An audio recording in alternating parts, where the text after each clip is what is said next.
Porque eu tinha compulsão alimentar, eu tinha compulsão por compras, eu estava em depressão, inclusive eu tinha passado por 3 tentativas de suicídio, e eu, Nossa. com 29 anos, e eu tava no vício do jogo, havia perdido 100 mil reais no jogo.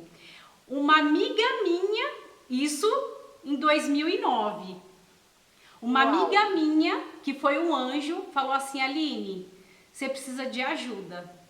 Porque entra aquela questão da pessoa não assumir, eu estou mal, eu preciso de ajuda. Entra aquela parte da autossuficiência, né? E a gente sozinho, Jéssica, a gente não consegue resolver as nossas questões. A gente precisa do olhar do outro. É, porque de fora o problema sempre é menor e às vezes a solução é muito mais fácil para quem não está ali, né? Se Perfeito. você está no fundo do poço, você não vê as possibilidades. Se você está fora, você consegue, não, eu vou correr, eu vou pegar uma corda, vou pôr uma escada, enfim. Você pensa melhor quando você não está inserido naquela situação. Por isso que é tão bom a gente ter pessoas de confiança e amigos, claro, é importante tê-los, mas é muito importante que a gente esteja aberto para ouvir do tipo, você precisa de ajuda. Porque a primeira coisa, acho que é a negação, né? Não preciso não. Ou quem é você para se intrometer na minha vida? Então, a gente precisa estar aberto, né? Perfeito, exato. A pessoa ela não precisa nem querer, mas se ela tiver a curiosidade, né, de Sim, falar assim, poxa, eu tô aqui, eu não tenho mais para onde ir, porque o fundo do poço tem um limite, né? Eu não tenho mais para onde ir. Então ter a curiosidade de querer subir, como que eu vou fazer para subir? sim, E aí exato. buscar profissionais, né? No caso, essa minha amiga, ela que me deu a sugestão, né? Aline, vai procurar ajuda profissional, vai conhecer as suas emoções, né? Como que funciona a sua mente. E aí eu comecei a pesquisar, feito doida, né? Muita sede para resolver as minhas questões. E aí eu comecei essa Entendi. busca. E aí coisas interessantes eu descobri no meio dessa jornada para resolver as minhas questões de maus hábitos, maus comportamentos. Você tinha comentado de compulsão alimentar, é um negócio que ficou na minha mente para te perguntar. Porque muita gente fala de compulsão alimentar e sofre com isso. Por que a gente descarrega na comida? Você que passou pelo problema e você começou a entender um pouco mais, você começou a se conhecer. Por que você descontava na comida? Por que a comida é a primeira coisa que a gente... Comida e bebida, né? Bebida, cigarro, esses vícios. E Sim. por que a gente descarrega neles? Então, no meu caso, cada pessoa aí precisa fazer uma investigação. Cada pessoa, né, tem as suas particularidades. No meu caso, é porque eu não tinha apoio familiar. E aí eu fui buscar apoio, porque assim, eu cresci Olha, eu tive a ausência dos meus pais, porque eles trabalhavam fora e eu que cuidava dos meus irmãos. Então eu não tive a figura feminina e masculina dentro da minha família. Então eu tive sim, essa ausência. E aí o meu cérebro, inconscientemente, eu fui buscar o que? Apoio na comida, sim, eu fui buscar apoio no cigarro, nas compras. exato. E aí eu fui descobrir isso com 29, 30 anos. Depois que eu descobri, eu falei, não preciso desse tipo de apoio. Não faz sentido. É, até você descobrir o porquê e mudar, né? Vai no automático. Você vai sentindo prazer com essas outras coisas e vai no automático. Chega uma hora que a bomba estoura e que você fala, poxa, eu não preciso de tudo isso. Existem coisas muito mais simples. Ou então achar o que realmente faz feliz. Porque essas coisas, elas preenchem momentaneamente, não é, Aline? Sim, A compulsão por compras é aquele momento que você comprou, daí entra o vazio. Daí você faz de novo, por isso é a compulsão, né? A sim. comida, você come para preencher aquele momento, mas aquele momento passa muito rápido. Aí você vai procurar outra coisa para preencher. Quando a gente acha uma coisa que preencha totalmente, não ficam essas lacunas. Então a Sim, gente não precisa ficar procurando essas brechinhas, né? Esses algodõezinhos para preencher o espaço. perfeito. Exatamente. Aí entra a questão do autoconhecimento. Você conhecer, né? Eu estou comendo, eu estou irritada. O que que acionou Hum, isso? Em que momento específico isso acontece dentro de mim? Sim, verdade. Então, às vezes, pequenas perguntas podem já levar a um direcionamento. Sim. Tem uma outra pergunta que me vem assim à mente, que a gente ouve frequentemente, é sobre essa desmotivação generalizada, seja pelas mudanças do mundo, seja pelas mudanças que a gente teve que fazer na nossa rotina, por ficar mais tempo em casa, às vezes por medo de sair. Antes a gente, como a gente disse no começo, né, nós somos sociáveis, a gente precisa estar perto. Por não ter isso, por não ter amigos para fazer exercício porque não pode, então a gente não pode mais ir à academia com todo mundo, a gente não pode jogar bola, a gente não pode fazer as coisas que a gente fazia em grupo. Então rola essa desmotivação. O que acontece no nosso corpo para que essa falta de ânimo aconteça? A gente sente que você vai acomodando e isso vai gerando essa falta de ânimo, e aí quando a gente vê, a gente está lá no fundo do poço, aquele poço que a gente comentou. Perfeito. Acontece em várias etapas, né? É como uma receita de bolo. Para eu chegar na desmotivação, que já é o resultado final, desmotivação. O que causou isso? Então eu preciso fazer uma engenharia reversa, que seria o quê? Voltar momentos antes. O que aconteceu antes? Eu vi alguma coisa, eu ouvi alguma coisa. O que disparou esse gatilho? Porque assim, a desmotivação é que nem... Tem dias que eu acordo desmotivada. Porque eu sou ser humana também, não é porque eu tenho o conhecimento do funcionamento que eu não fico, claro que eu fico. Se eu perco um ente querido, eu fico triste, eu fico desmotivada com essa questão da pandemia, de não poder sair, né, de não poder fazer atividades que antes a gente fazia normalmente, eu fico desmotivada. Só que são momentos específicos, o que não pode é se alongar. É ficar o dia todo. Agora, se a pessoa ela fica o dia todo, aí precisa entender qual é a narrativa, qual é a historinha que ela está contando para ela mesma. Sabe aquela vozinha dentro da nossa cabeça? Todos nós temos. Sim. Não é loucura nem nada. Temos aquela vozinha. E dependendo da vozinha, ela pode te deixar bem ou ela pode te deixar mal. Então, quando você entende se é uma vozinha sua, você consegue mudar a vozinha, o tom dessa voz dentro da sua cabeça. Se você viu alguma coisa, que nem eu tive um atendimento de uma cliente, que ela ligou, Aline, eu tô muito ansiosa, eu tô preocupada, que não sei o que, tá? O que aconteceu antes? Momentos antes, você tá com esse sentimento de ansiedade, preocupada, quanto tempo? Começou que horas? Ah, começou faz 1 hora, tá? O que aconteceu antes? Aí eu fui nas redes sociais, aí eu vi uma amiga minha e ela tá, nossa, ela tá produzindo muito e eu não. Opa, então foi ali que disparou. Perfeito. Verdade. Ou às vezes a gente já sabe que tem alguma coisa que vai acontecer, que já está previsto, é para acontecer, mas a nossa ansiedade faz com que tudo piore. Eu vou dar um exemplo meu, eu gosto de dar exemplos meus. Sim. Eu, por muito tempo, tive trauma de boleto. Oh, menina. Quando eu sabia que estava próximo de pagar uma conta, eu criava uma ansiedade. Eu tinha dinheiro para isso, mas eu criava uma ansiedade negativa e aquilo me matava e eu tinha que pagar. Aí eu entendi que era uma ansiedade desnecessária e eu comecei a quebrá-la da seguinte forma: eu pago bem antes.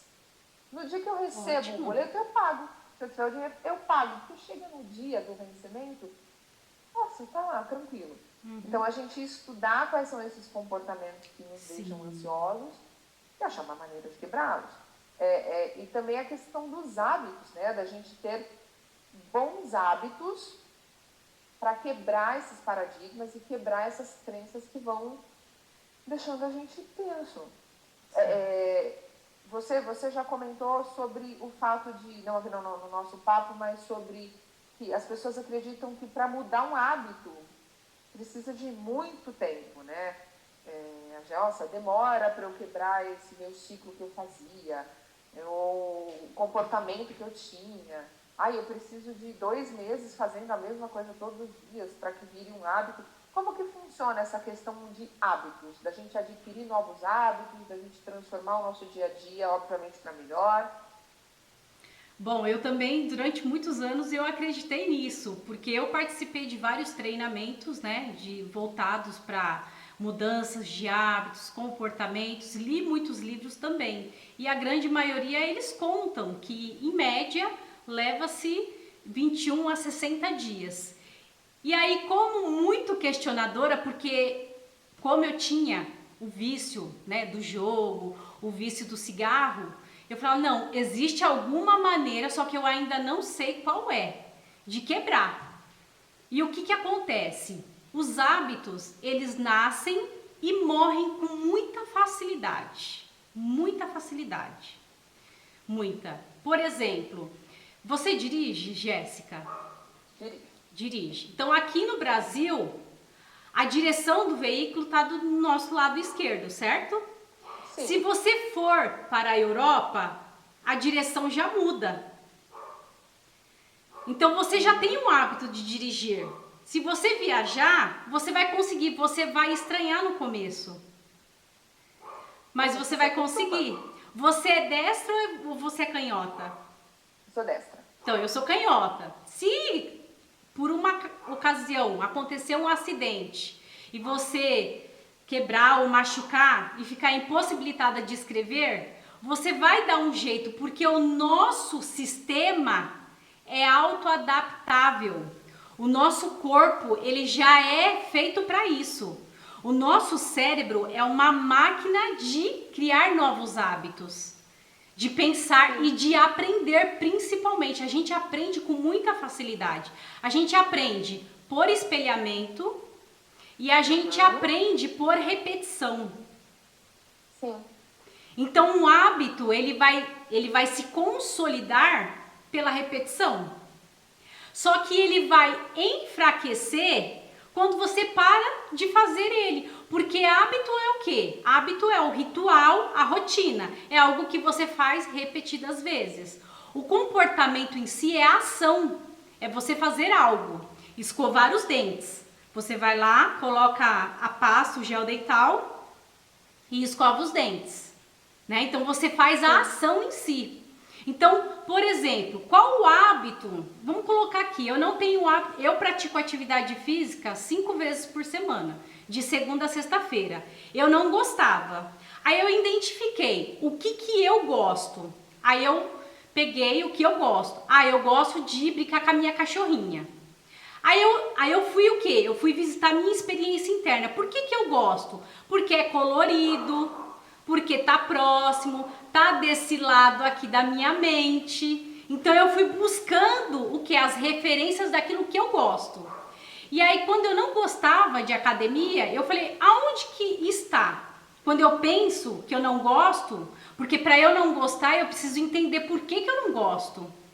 Eu não gostava, por quê? Porque ele estava longe, estava preto e branco, né? E isso é trabalhado o quê? Na PNL, Programação Neurolinguística.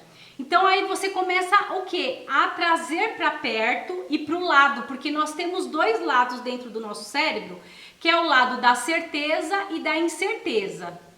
Então, eu quero aprender a gostar de uma coisa que eu não gosto. Como que eu faço?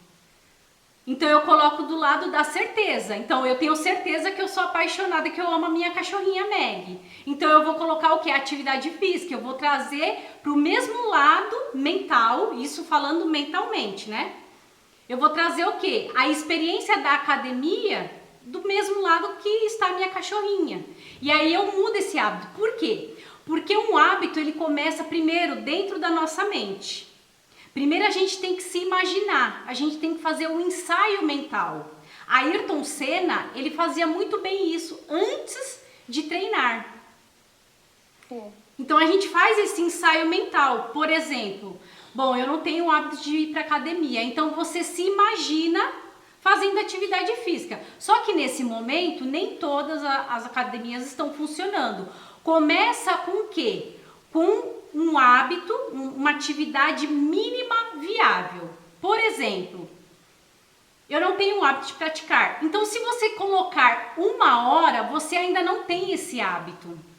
Comece então com 5 polichinelos. É uma meta ridícula, ridícula. 5 polichinelos. Você com você mesmo vai falar o quê? Nossa, mas é tão ridículo que eu vou fazer mais 10. Sim. E você mesmo naturalmente vai o quê? Vai aumentando gradativamente. Por quê? Porque você estabeleceu uma micrometa ridícula. Quando você se perceber, você vai estar fazendo mais, vai estar praticando mais. Então, primeiro começa ensaiando mentalmente o novo hábito. Esse é o primeiro. O segundo ponto é você tentar verificar dentro de você dor e prazer. Antes, fazer atividade física estava associado à dor. Nossa, mas vai doer. Nossa, mas eu vou ter que fazer. Então, se a pessoa ela tem essa associação, esse link negativo com a academia, as chances são dela o quê? Se auto-sabotar e não fazer. Então, começar a associar o quê? Hábitos de prazer. Perfeito. Fazendo isso, a pessoa vai fazer o quê? Ela vai desenvolver naturalmente o que? O gosto. Isso a gente já faz, inconscientemente a gente já faz. Para muitas coisas. Muitas coisas.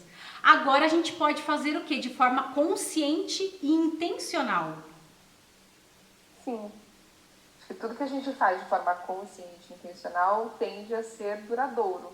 Sim. A gente conhecer cada passo que a gente dá, a gente fazer tendo certeza do terreno que a gente está pisando. Então, para as mudanças da nossa vida, a gente precisa fazer desse jeitinho. Adorei saber sobre os hábitos. Vou tentar fazer isso. Principalmente para exercícios físicos, que eu sei que eu ainda penso dessa forma. Ai, não, vou ter que acordar cedo. Ai, não. Transformar numa coisa diferente, prazerosa. Incluir coisas prazerosas para que o cérebro entenda que é uma coisa boa. Perfeito. São coisas mínimas que feitas, né, com constância, a gente tende a ter um resultado interessante na nossa vida. Perfeito. Aline, adorei o nosso papo. Obrigada por estar aqui com a gente no Mês Diário. Sinta-se abraçada virtualmente e a gente está à disposição para sempre que você quiser passar aqui